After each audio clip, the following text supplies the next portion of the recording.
Imagine discovering that the person you trusted the most was hiding a double life. What would you do? This is a story of secrets, betrayal, and a decision that will change everything. This weekend began like any other in Portland, Oregon. Saturday morning, I woke up a bit later than usual and gave my wife, Sophia, whom I've been married to for 18 years, a good morning kiss. She mumbled, "Brian, let me sleep. I can't get any peace with you at night or in the morning, and the boys are probably already up by now." I chuckled and said, "You're right. They're old enough to take care of themselves. They won't bother us." Sophia turned over, and I got out of bed, threw on my robe, and headed for the shower. As I passed Jacob's room, I heard some noises. Ethan must have been trying to wake him up. I decided to let them be. After getting ready, I walked downstairs to the kitchen. Both of my sons were already sitting at the table, looking restless. Jacob asked, "Are we having breakfast today, or should we make our own?" "We've got basketball practice, Dad." I grinned. "Why are you two so eager? You're on your winter break, remember?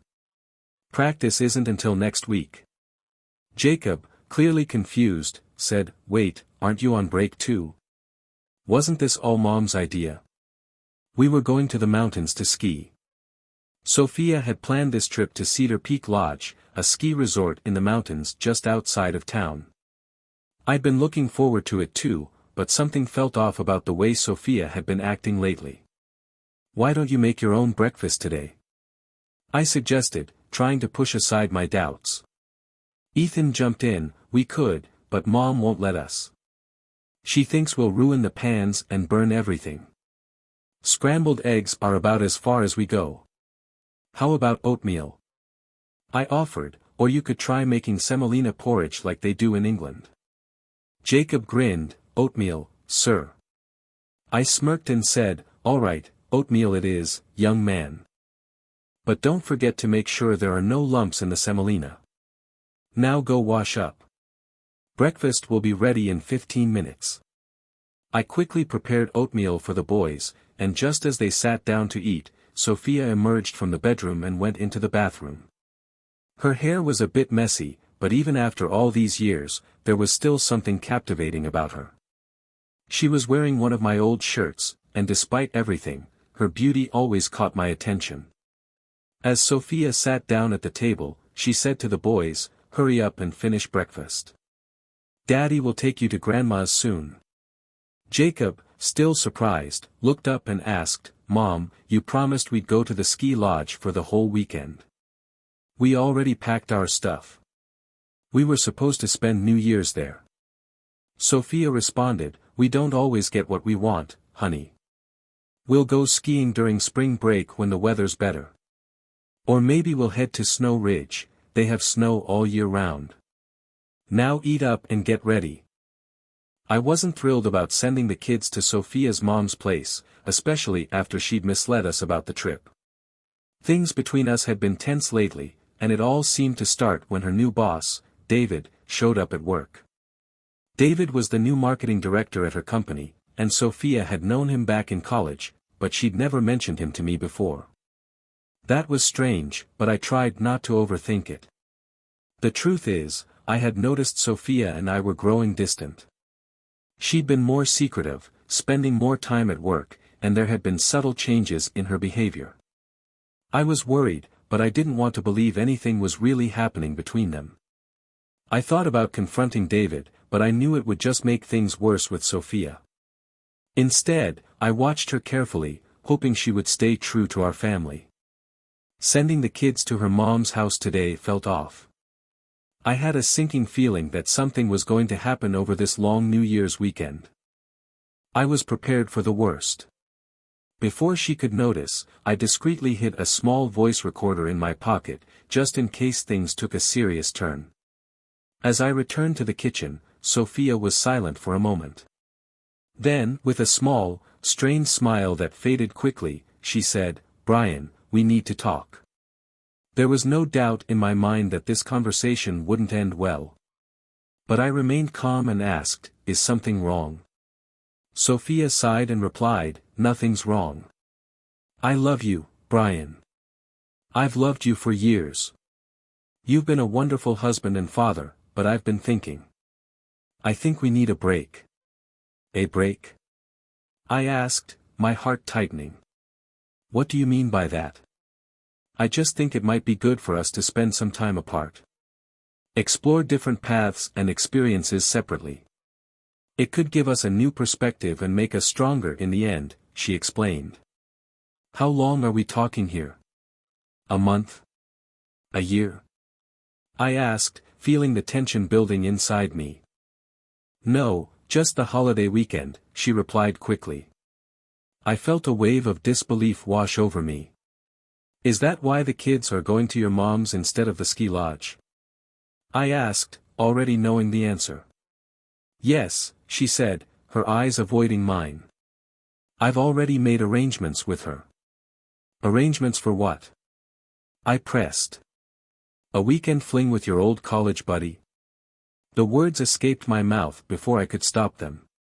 The betrayal I had suspected was now out in the open. Sophia looked taken aback. Brian, I don't know what you're talking about. There's no one else. I raised an eyebrow. Oh, really? You expect me to believe that? After everything? You think I haven't noticed the way you've been acting?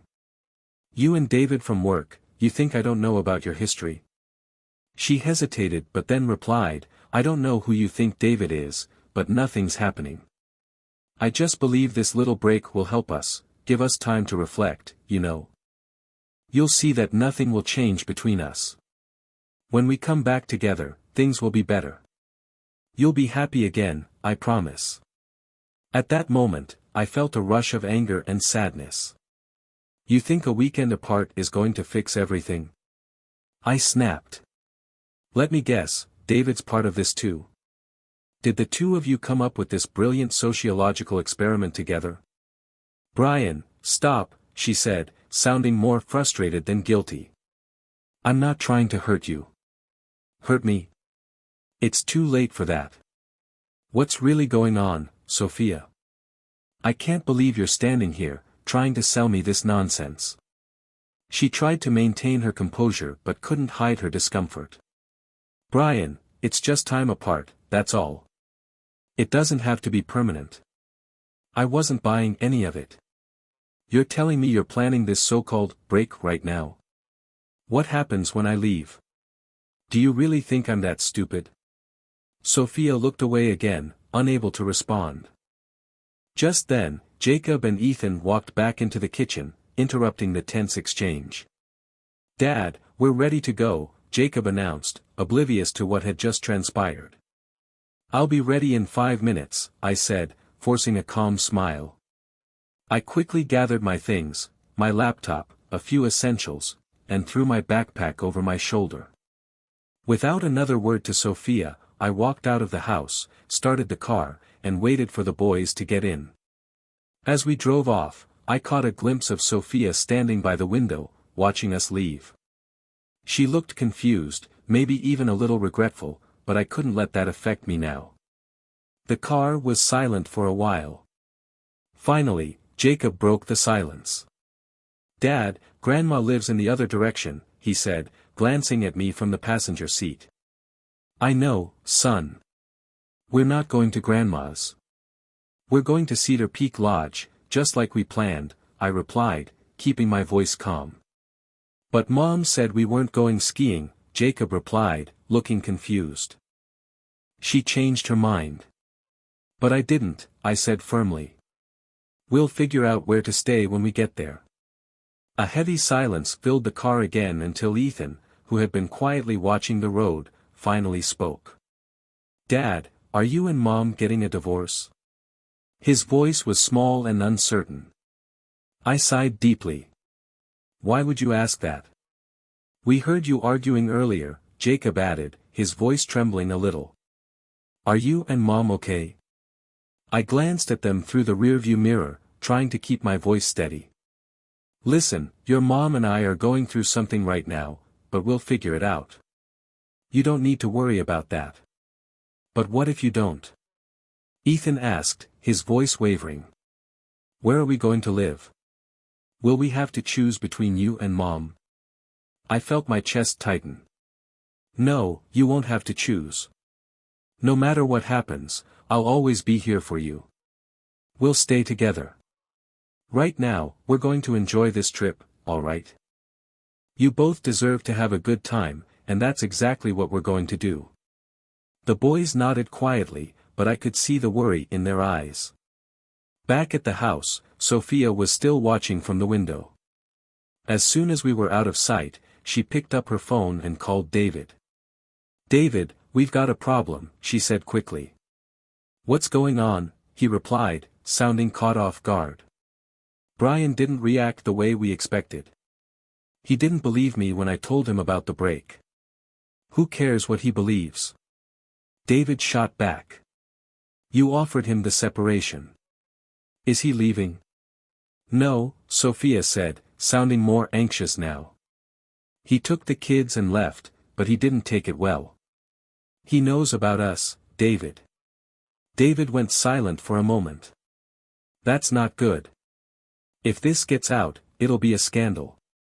It'll hit the office, and Mia, my ex, will find out. I'm not interested in divorcing my husband, David. I thought we were just taking a break, Sophia said, clearly stressed. Look, if you're not divorcing him, you need to calm him down, David advised. Don't let this mess blow up. I don't want it reaching the office either. Sophia sighed, unsure of what to do next. I told him there's no separation, but he didn't believe me. He thinks I'll convince him to go along with it when he gets back. How long do we have? David asked. He'll be back in a few hours after dropping the kids off. I don't know what to do, Sophia admitted. David was quiet for a moment. Tell him you've decided there's no separation. Keep him calm until his anger dies down. This doesn't need to blow up. Let's keep this quiet, and we'll deal with the fallout later. Sophia agreed, though she felt uncertain. She ended the call and sat down, contemplating her next move. She knew that Brian had already pieced together the truth, but she wasn't sure how much he knew. The long weekend she had planned was meant to be a quiet escape, but now everything felt out of control. Meanwhile, I was driving my boys toward the mountains, my thoughts spinning. It wasn't just about me anymore, it was about protecting my sons from whatever fallout was coming. The rest of the drive was quiet as we made our way toward Cedar Peak Lodge. The roads were slick from the snow, so I had to drive carefully. After a couple of hours, we finally reached the lodge gates. The sight of the snow-covered mountains and the cozy lights of the lodge was a welcome relief after the tension of the day. We pulled up to the gate, and I told the gatekeeper, "We're here to see John Parker." The gatekeeper nodded and directed us to the main lodge. I parked the car in the sheltered lot nearby, and we grabbed our bags, making our way inside. The warm air of the lodge hit us as soon as we stepped through the doors. John, an old friend from college, was waiting for us at the reception desk. Brian. John greeted me with a wide smile, shaking my hand. You made it. Everything set up for you and the boys. I reserved one of the cabins at the edge of the property, quiet, private, perfect for you guys. Thanks, John. I really appreciate it, I said, trying to mask the weight of everything on my mind. Don't worry about a thing. Let's get you all settled, John replied. Boys, feel free to explore once you're settled. There's plenty to do here, skiing, snowboarding, or even a dance in the main hall tonight. Jacob and Ethan perked up at the mention of the dance. A dance? Ethan asked. Is it like a big party? Yeah, it's pretty casual, but a lot of fun, John said, chuckling. You don't need fancy clothes. Just come as you are. We've got some local music lined up, and everyone gathers to celebrate the new year. I smiled at the boys' enthusiasm. It was nice to see them excited after everything that had happened. They deserved a good time. After getting settled in the cabin, the boys changed into more comfortable clothes and went upstairs to explore the rooms. Meanwhile, John and I sat down in the living room near the fireplace, and I finally let out a long sigh. "So, what's going on, Brian?" John asked, his tone shifting to concern. "Why aren't Sophia and the boys' mom with you? Is everything all right?" I glanced up at him, feeling the weight of the situation.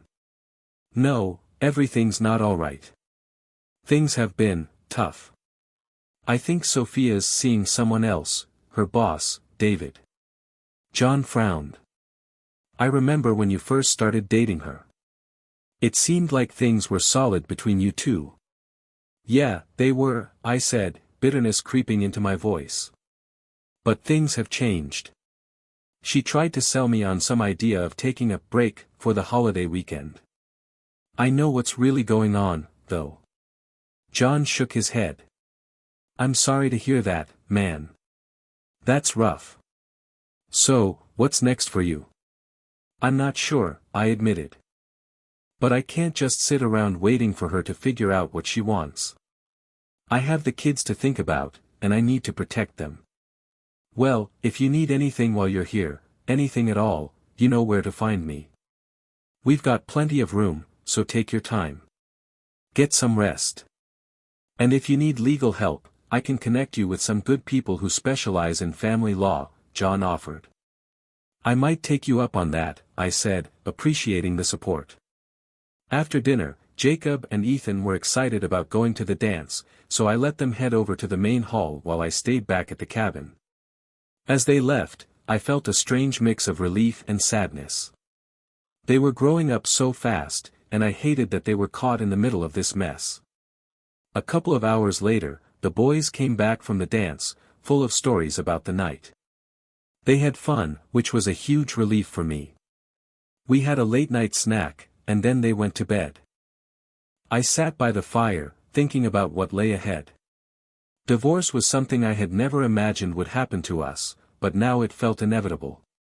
I had to face the reality that my marriage was crumbling, and soon, I'd be navigating life as a single dad. It wasn't what I wanted, but it was the only way to move forward. Back in Portland, Sophia was growing more anxious by the minute.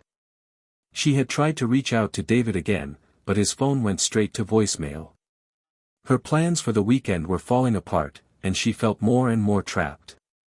As she sat on the couch, she thought about calling Brian and apologizing, maybe trying to salvage what was left of their relationship, but she knew that things had already gone too far.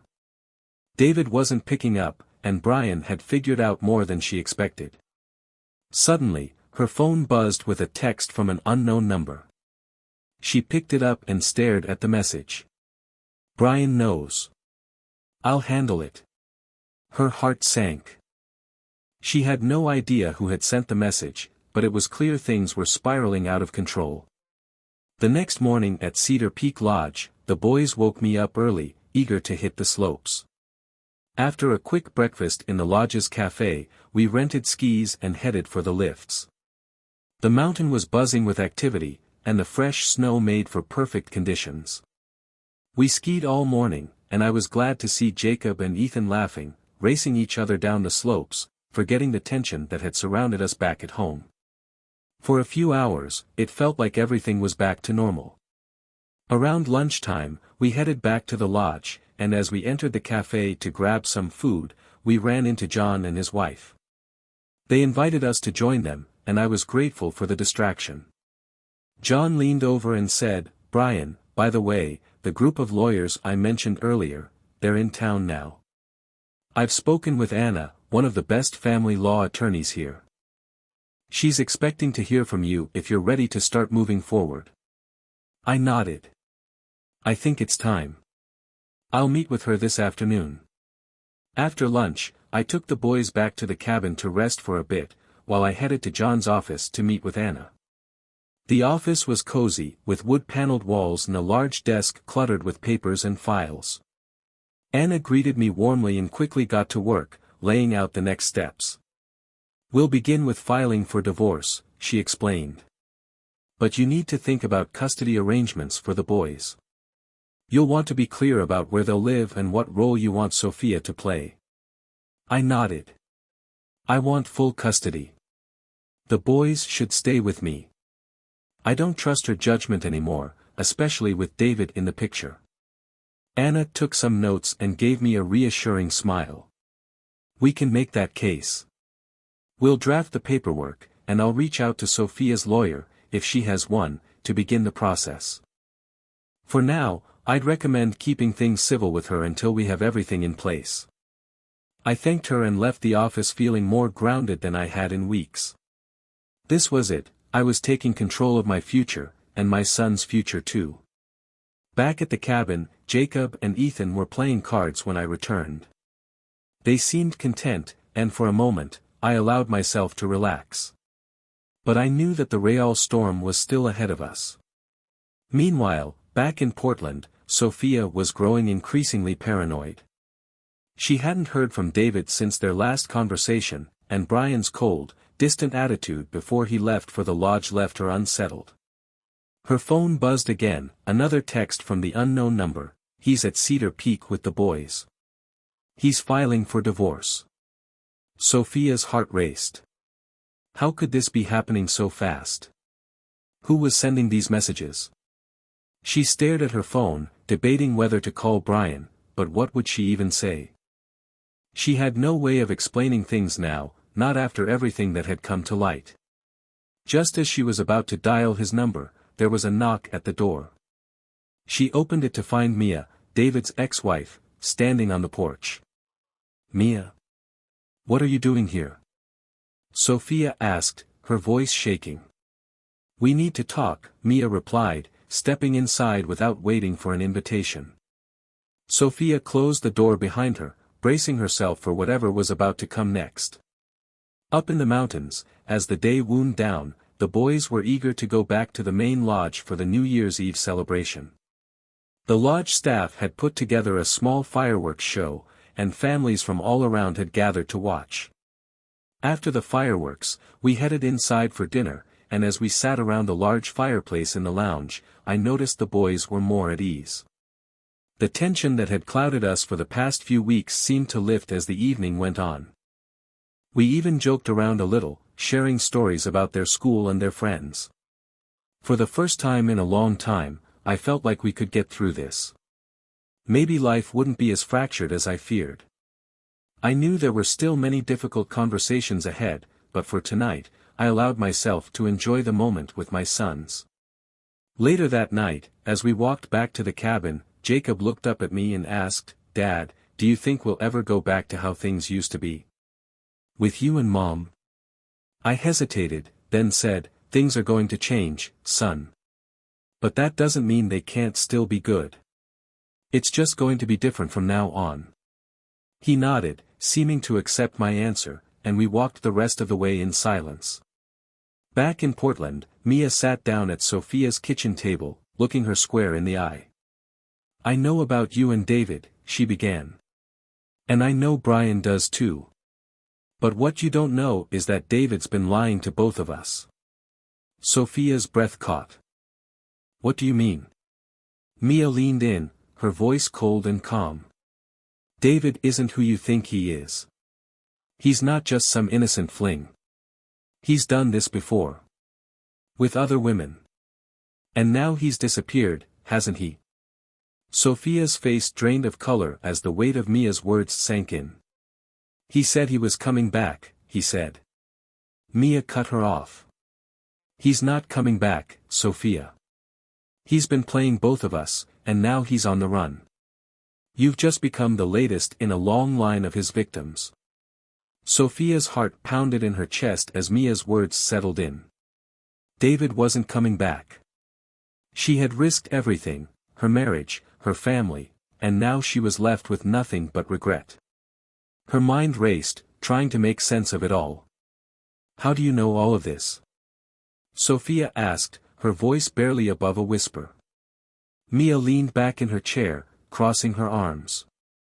David pulled the same stunt with me and several other women before you. I didn't realize it until after our divorce, when I started hearing stories from people in our social circles. He has a pattern, He finds vulnerable women, sweeps them off their feet, convinces them to risk everything for him, and then vanishes when things get too complicated. I followed the breadcrumbs, and they all lead to the same place, a man who runs from his messes. Sophia's hands trembled.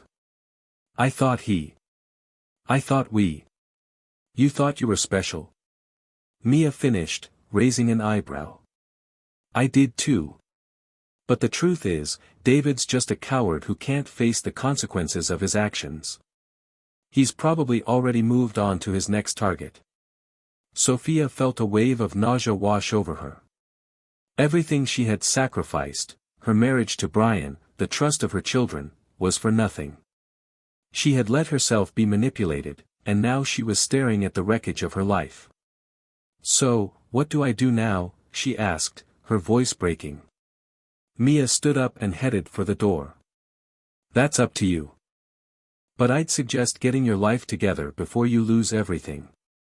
Brian is a good man. You've hurt him deeply, but maybe it's not too late to salvage something. And as for David, forget him. He's gone. With that, Mia walked out, leaving Sophia alone with her thoughts.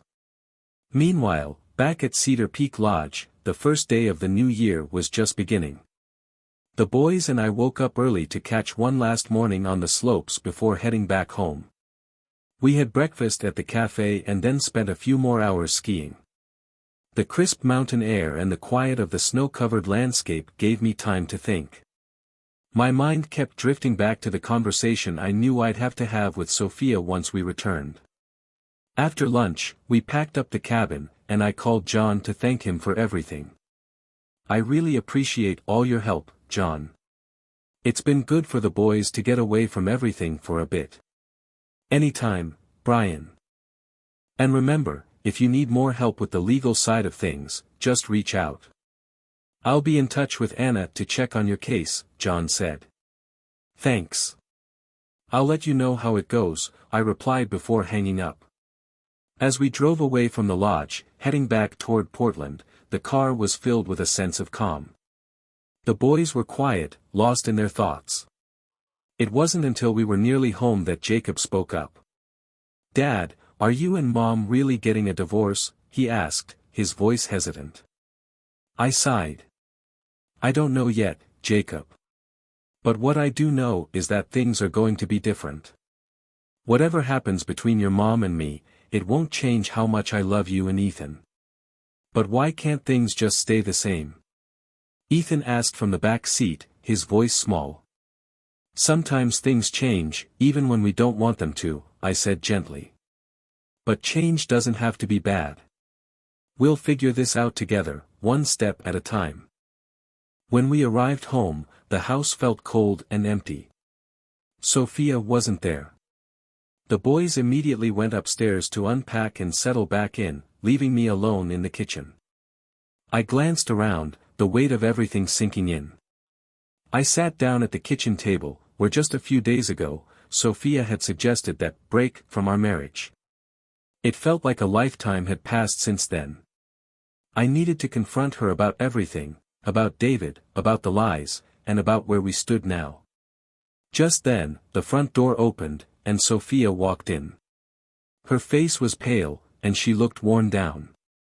She set her purse on the counter and stood there for a moment, gathering herself before she finally spoke.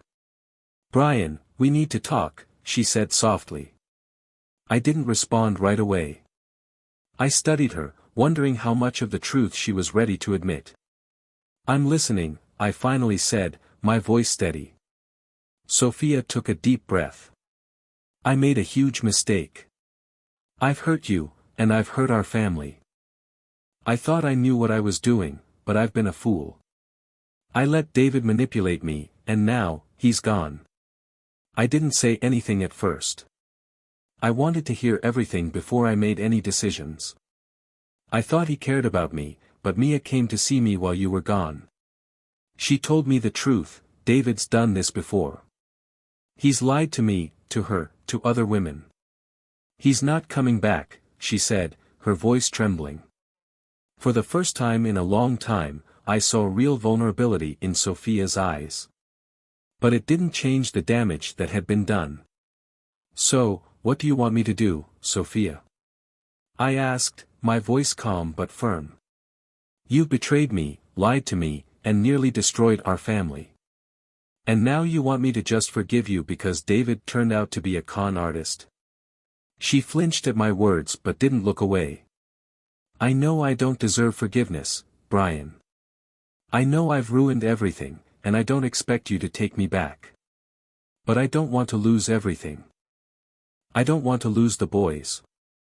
I don't want to lose the chance to make things right between us, even if we can never go back to what we were." I stood up and walked over to the window, looking out at the yard where the boys were playing. My mind raced. Part of me wanted to close the door on this chapter of my life forever. But another part of me wondered if there was still a chance to rebuild, not just for me, but for Jacob and Ethan. I stared out the window, my thoughts tangled between anger, disappointment, and the love I still felt for my family. I knew things could never go back to the way they were, but the boys deserved stability. They deserved a family, even if it wasn't the same one they had known. After what felt like forever, I finally spoke. "I don't know if we can fix this, Sophia. What you've done, it's broken something between us. I can't just pretend like nothing happened." Sophia's voice cracked as she replied, "I don't expect you to, Brian. I know I've hurt you deeply. I know you can't trust me right now. But please, for the sake of the boys, let's try to figure something out." I turned to face her. She looked fragile, like she was barely holding it together. There was a time when I would have done anything to protect her, to ease her pain. But now, all I could feel was the weight of her betrayal. "What exactly do you think we should figure out?" I asked, my voice steady but cold. "I don't know," she admitted, wiping away a tear. "But I'm willing to do whatever it takes to earn back your trust. I know it will take time, maybe a long time, but I want to try. I don't want to lose our family." For a long moment, we just stood there, the air thick with the tension of everything left unsaid. I could feel the pull of old memories, our wedding day, the births of our sons, the life we had built together. But I also knew that trust wasn't something that could be repaired overnight, if ever. "I'm not sure trust can be rebuilt, Sophia," I said finally. "But for the boys, I'll try to be civil. We'll take things one step at a time. But don't expect things to just go back to how they were." Sophia nodded, her eyes full of regret. "I understand, Brian. I'll do whatever you need me to do." Just then, Jacob and Ethan burst through the door, their cheeks red from the cold air outside. "Dad! Can we go to the park later?" Jacob asked, grinning as if nothing had changed. I forced a smile. "We'll see, bud. Let's settle in first, okay?" The boys ran upstairs, and I watched them go, knowing that they were the reason I couldn't make any rash decisions. They were my priority, no matter what happened between Sophia and me. The next few days were tense. Sophia and I barely spoke, and when we did, it was about the boys or the logistics of the house. There were no more late-night conversations, no casual laughter, no trace of the closeness we had once shared. I knew that I needed to make a decision soon, but I couldn't rush it. One evening, while the boys were upstairs playing video games, I sat down with Anna, my lawyer. She had been guiding me through the legal options, and now we were at a crossroads. "You have a few options, Brian," Anna explained, her voice professional but empathetic. "You can move forward with the divorce, and we'll work on securing full custody of the boys. Given the circumstances, you have a strong case. But if you want to explore reconciliation, there are steps we can take to protect your interests while you work things out." I leaned back in my chair, rubbing my temples. The thought of divorce felt final, like the closing of a door I wasn't sure I was ready to lock forever. But the idea of forgiving Sophia seemed impossible too. "Can we start with a separation agreement?" I asked.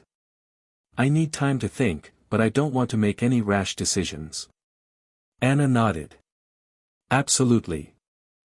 We can draft a separation agreement that outlines the terms for both of you while you decide what you want to do. It'll give you some breathing room. Let's do that, I said, feeling a small sense of relief. I need some space to figure things out. That night, after the boys had gone to bed, I told Sophia about the separation agreement. She didn't seem surprised but nodded in quiet acceptance. If that's what you need, I understand, she said softly. I'll agree to whatever terms you want. I just need time, Sophia, I replied. I need to figure out what's best for me and the boys. And honestly, I need to figure out if I can ever trust you again. Sophia swallowed hard, but she didn't argue. I'll give you as much time as you need. As we sat there in the quiet of the house, I realized just how far apart we had grown. Even if we did stay together, it wouldn't be the same. Our marriage had changed, and I wasn't sure if it was something worth saving. Weeks passed, and Sophia moved in with her mother for a while, giving me the space I needed. I focused on the boys, making sure they felt as secure as possible during this transition. Jacob and Ethan seemed to adjust well, though they occasionally asked about their mom. I reassured them that no matter what happened, both of us loved them deeply. During this time, I also started seeing Zoe, John's wife's sister. She had been a friend for years, but our conversations grew deeper as she offered me support through this difficult period.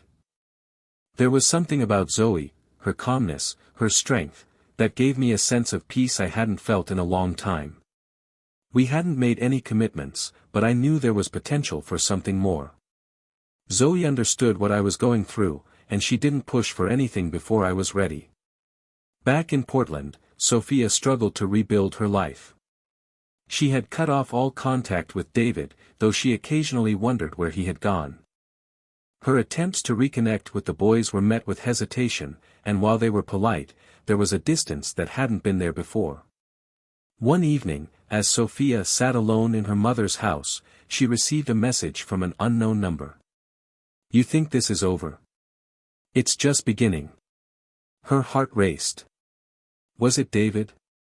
Was he trying to worm his way back into her life? Or was it someone else, someone who knew more than she thought? Sophia's hands trembled as she stared at the message. She had cut ties with David, but now it seemed he wasn't done with her. Or maybe it wasn't him at all. Whoever sent the message knew more than they should, and that thought sent a chill down her spine. Her life was already unraveling, and now it felt like someone was waiting to push her over the edge. Sophia tried calling the number, but it went straight to voicemail. She hesitated for a moment, then decided to delete the message. She couldn't afford to let David or anyone else drag her down any further. She had already lost so much, her marriage, her children's trust. She couldn't bear to lose more. Meanwhile, back at home, I was doing my best to keep life as normal as possible for Jacob and Ethan. The separation had been difficult for them, but they seemed to be adjusting. I had made it clear to Sophia that she could visit them anytime, and she did, but the boys were hesitant. There was an unspoken tension between them and their mother, something that hadn't been there before. One evening, after a quiet dinner, Ethan came up to me as I was doing the dishes. "Dad, are you still mad at Mom?" he asked, his voice uncertain. I set the dish down and wiped my hands. "I'm not mad, Ethan. I'm just disappointed. Things between your mom and me are complicated right now."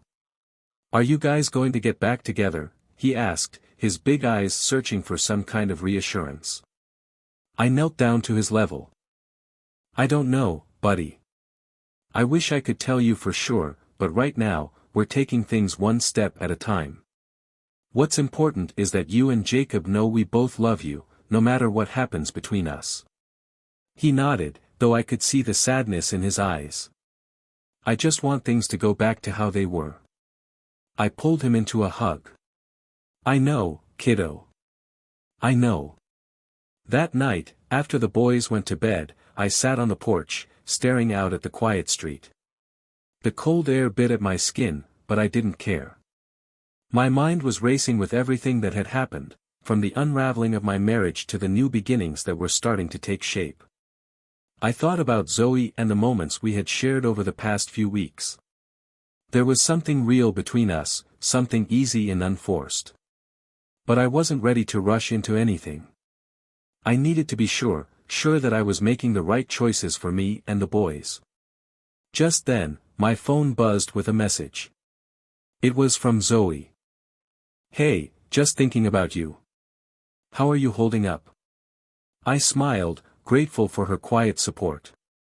She never pushed, never demanded more than I could give. I replied, "I'm okay. Just taking things day by day." We exchanged a few more messages before I finally went inside, feeling a small sense of peace. For the first time in a long time, it felt like the future wasn't as bleak as it once seemed. As the weeks passed, Sophia tried to reconnect with the boys, but it was clear that they had distanced themselves from her. They still visited, but the carefree bond they once had with their mother had been strained. Sophia felt like an outsider in her own family, and it pained her deeply. One afternoon, after a particularly awkward visit, Sophia received another text message from the same unknown number: "You can't escape what's coming." This time, she didn't delete it. Instead, she stared at the words, trying to understand who was behind this and why they were tormenting her. Was it David? Was it someone from his past? Or was it something more sinister? She knew she couldn't ignore it anymore. She needed to figure out who was threatening her and why. But first, she needed to fix what was left of her life. At the same time, I had reached out to Anna, my lawyer, to finalize the separation agreement. I wasn't ready to jump into a divorce, but the separation gave me the space I needed to think clearly. Zoe had been a constant source of support, though we kept things quiet for the boys' sake. We weren't rushing anything, and I appreciated how understanding she was about the entire situation. One evening, after putting the boys to bed, I sat down with Jacob. "Hey, bud," I said, sitting on the edge of his bed. "I wanted to talk to you about something." He looked up from his book. "What is it, Dad?" "I know things have been tough lately, with your mom and me living apart. I just want to make sure you're okay with everything," I said, trying to gauge how he was handling it. Jacob shrugged. "I guess I'm okay. It's weird, but I'm getting used to it." "I'm glad to hear that," I said, offering a small smile. "I know you've been spending less time with your mom. How are you feeling about that?" Jacob hesitated, then said, "I don't know. It's like, I love her, but it's different now. She lied, Dad. And I don't know how to feel about it." My heart ached for him. "It's okay to feel that way, Jacob. You don't have to figure everything out right now. Your mom made some mistakes, but she still loves you and your brother very much. It's going to take time for things to heal, and that's okay." He nodded, and I ruffled his hair before standing up to leave. Back at her mother's house, Sophia sat alone in her room, staring at the message again. She knew she couldn't let fear control her life, but the uncertainty gnawed at her. Whoever was behind these messages knew too much, and she couldn't shake the feeling that something was about to come crashing down around her. She made up her mind to confront the situation head-on. If David was behind this, she would find him. If not, she would figure out who was trying to sabotage what little was left of her life. She was done being afraid. The next morning, Sophia was determined to get to the bottom of the mysterious messages.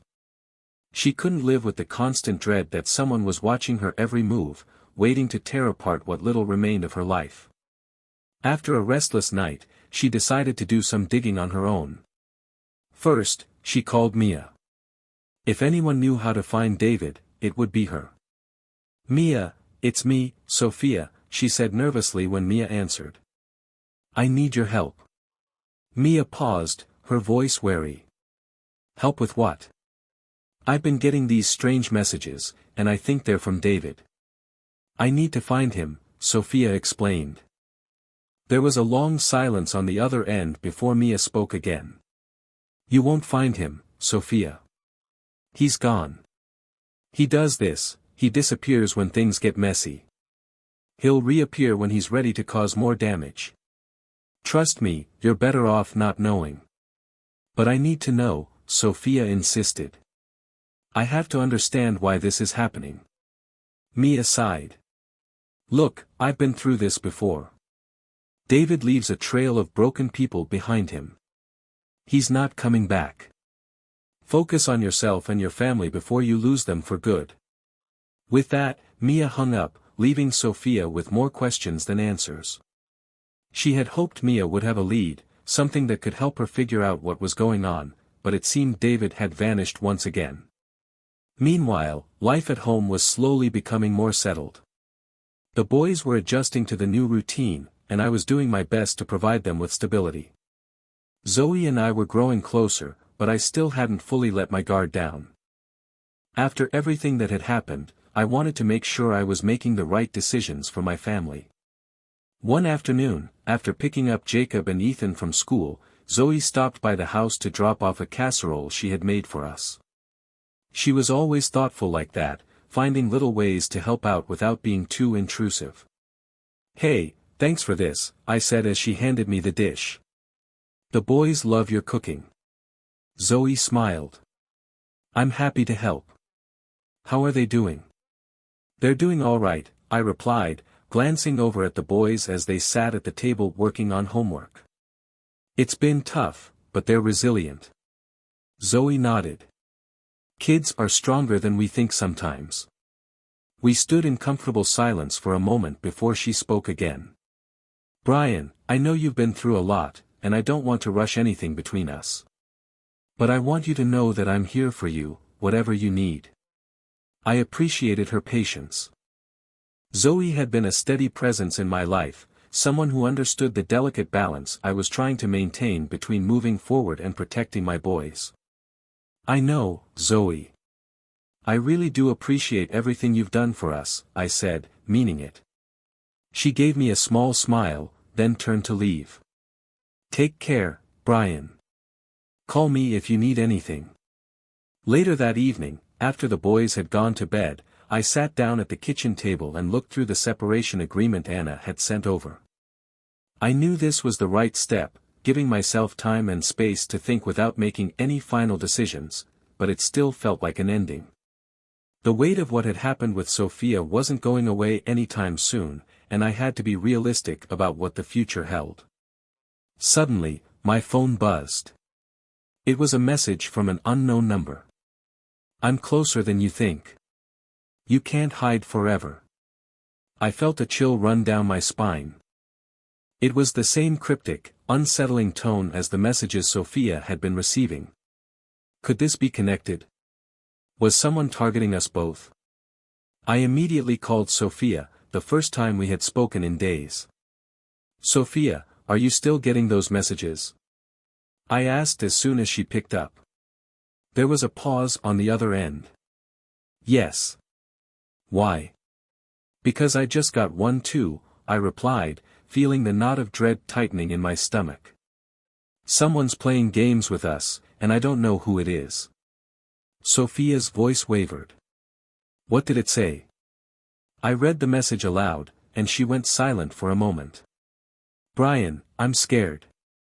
I don't know what's going on, but it's getting worse. I don't think this is David, I said, trying to make sense of it. This feels different. Like someone's watching us. What do we do? Sophia asked, her voice barely above a whisper. We go to the police, I said firmly. We can't let this keep happening.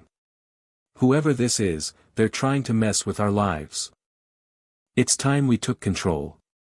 The next day, Sophia and I met at the local police station to file a report. The officer on duty listened as we explained the situation, taking notes as we described the strange messages we had both received. You're both receiving these from the same unknown number, the officer asked. Yes, I confirmed. And it started right around the time we began our separation. The officer nodded, then looked up from his notes. We'll investigate this, but I'll be honest, tracking down the source of messages like these can be tricky. If it escalates or you notice anything suspicious, don't hesitate to call us. Sophia and I left the station feeling unsettled but relieved that we had taken some action. As we walked to our cars, I turned to her. "We need to be careful," I said. "Whoever this is, they're trying to rattle us. We can't let them." Sophia nodded. "I know. But I'm still worried. What if they don't stop?" "We'll figure this out," I reassured her, though I wasn't entirely sure how. That night, back at the house, I checked on the boys before heading to bed. They were fast asleep, unaware of the turmoil that was unfolding around them. I wanted to keep it that way, to shield them from the stress and confusion that had taken over my life. As I lay in bed, staring at the ceiling, my mind raced. Whoever was behind those messages had crossed a line. And I wasn't going to let them tear my family apart any further. But deep down, I knew this was just the beginning. The following days passed in a haze of tension. Despite filing the report with the police, the mysterious messages continued. Sometimes they were short and cryptic, other times more direct, hinting that whoever was behind them knew more than they should. I found myself constantly on edge, checking my phone, looking over my shoulder whenever I was out with the boys. The feeling of being watched was suffocating. Sophia called me frequently, growing more panicked with each new message. She had moved back in with her mother temporarily, but it was clear that even the distance from our house wasn't helping her feel any safer. The boys, thankfully, remained blissfully unaware of the situation, their routine largely untouched by the chaos that had taken hold of their parents' lives. One evening, after putting Jacob and Ethan to bed, I got another message. This one felt different. It wasn't just a vague threat.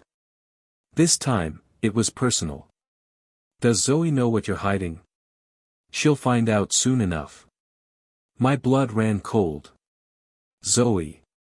I hadn't told her about the messages, not wanting to involve her in something so sinister. But now, whoever was behind this was making it clear that they knew about her too. They were watching more than just me and Sophia.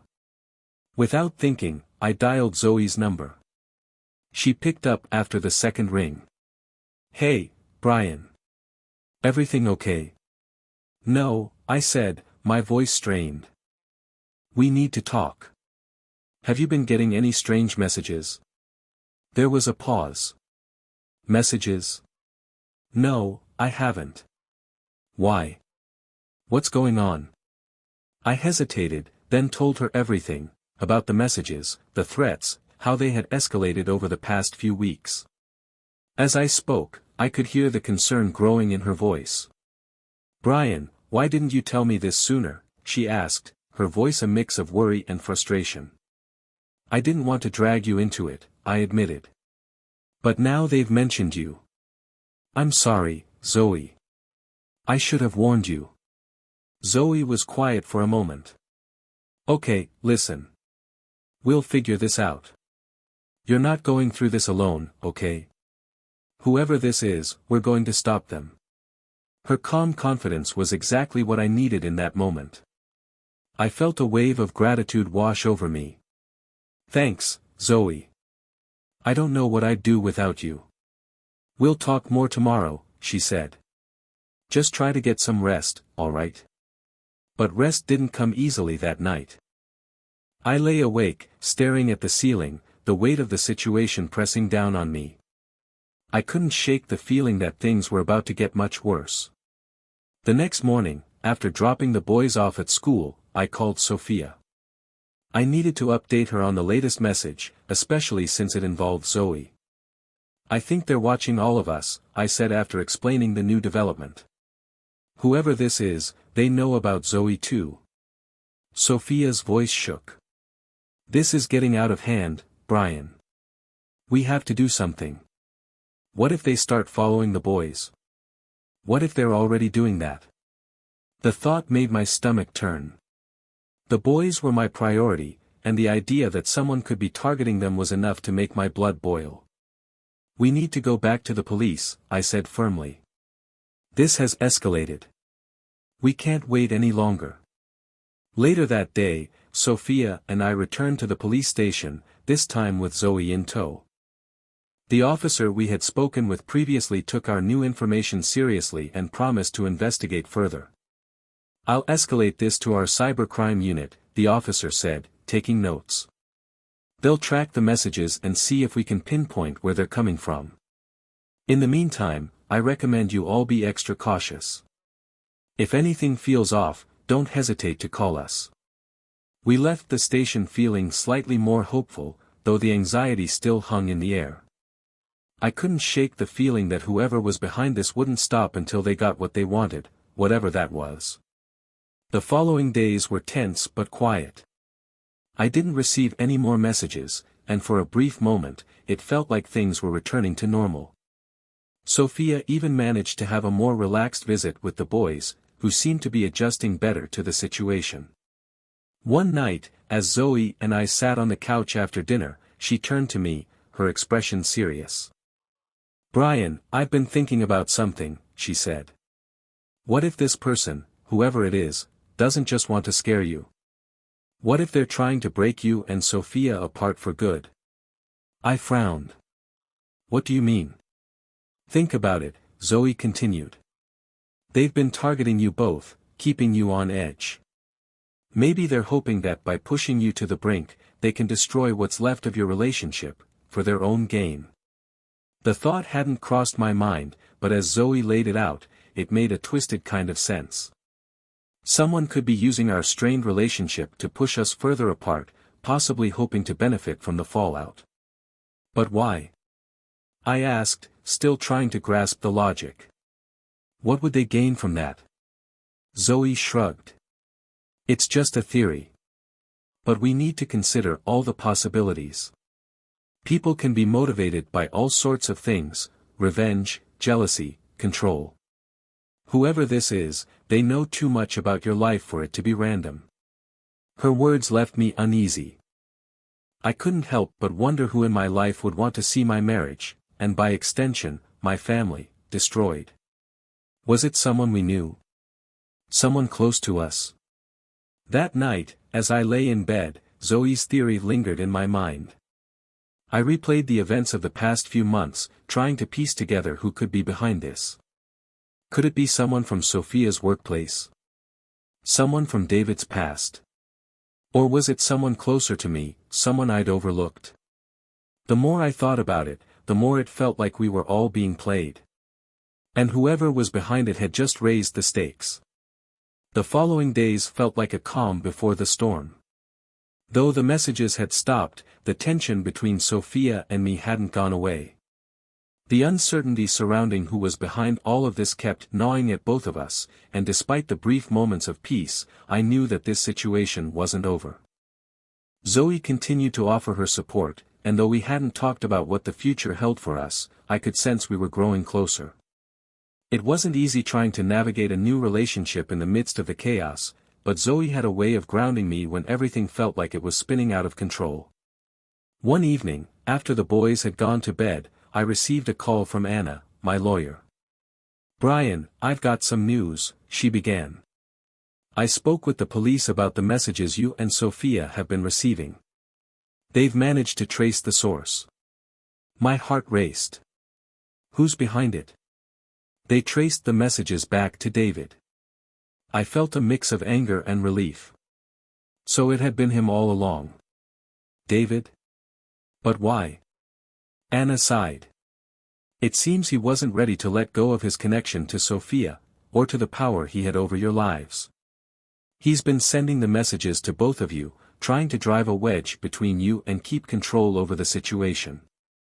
The police believe he might have had help from someone in his past, but they're still investigating that lead." I clenched my jaw, the anger simmering just beneath the surface. David had played us all, manipulating Sophia into believing he cared for her, while all along, he was just pulling the strings to make sure he stayed in control. "So, what happens now?" I asked, my voice tense. "The police are pursuing charges against him for harassment and cyberstalking," Anna explained. "They'll likely bring him in for questioning soon. But it's important that you and Sophia remain cautious. If David feels cornered, there's no telling how he might react. "Thank you for letting me know," I said, hanging up the phone, still trying to process the news. Later that night, I met with Sophia to discuss what we had learned. We sat down in the living room, the weight of the situation heavy between us.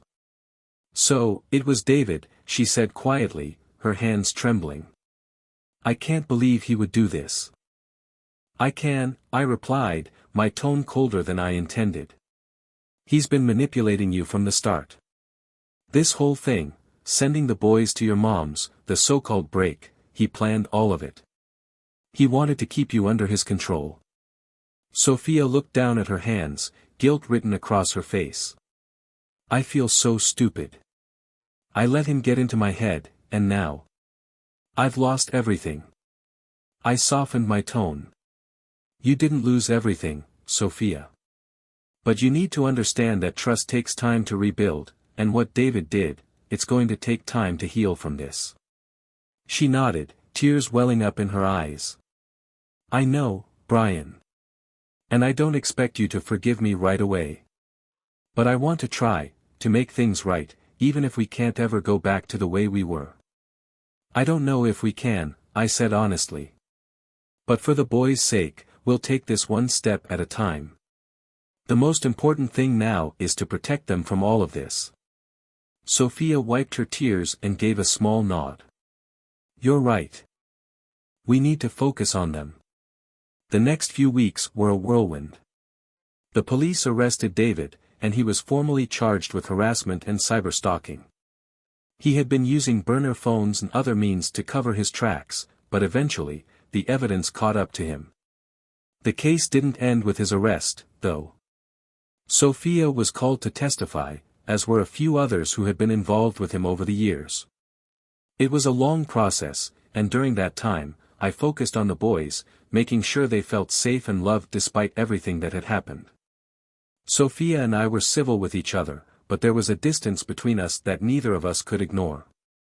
As much as I wanted to move forward and heal from everything, I couldn't help but feel that the damage had been done. Zoe remained a constant support, and over time, our relationship grew stronger.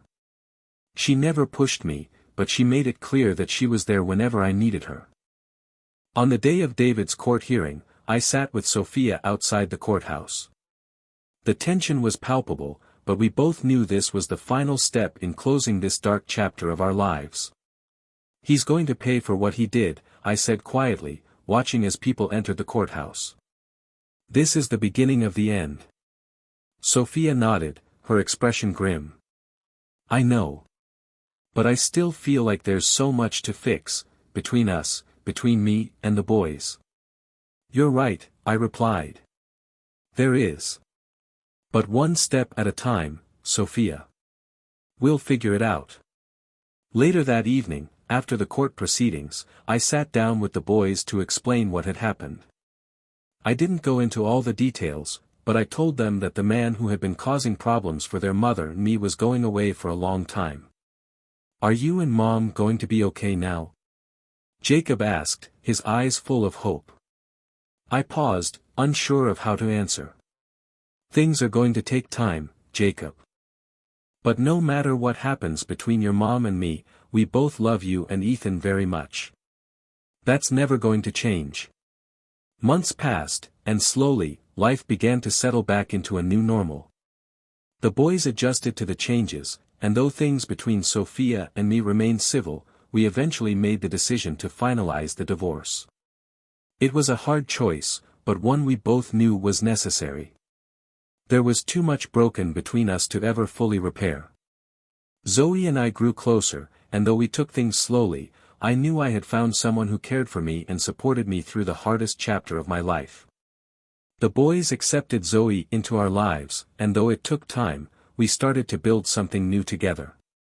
1 year later, I stood on the deck of our new home, watching as Jacob and Ethan played in the yard with Zoe. The sunlight filtered through the trees, and for the first time in a long time, I felt a sense of peace. Life wasn't perfect, but it was moving forward. And after everything we had been through, that was enough.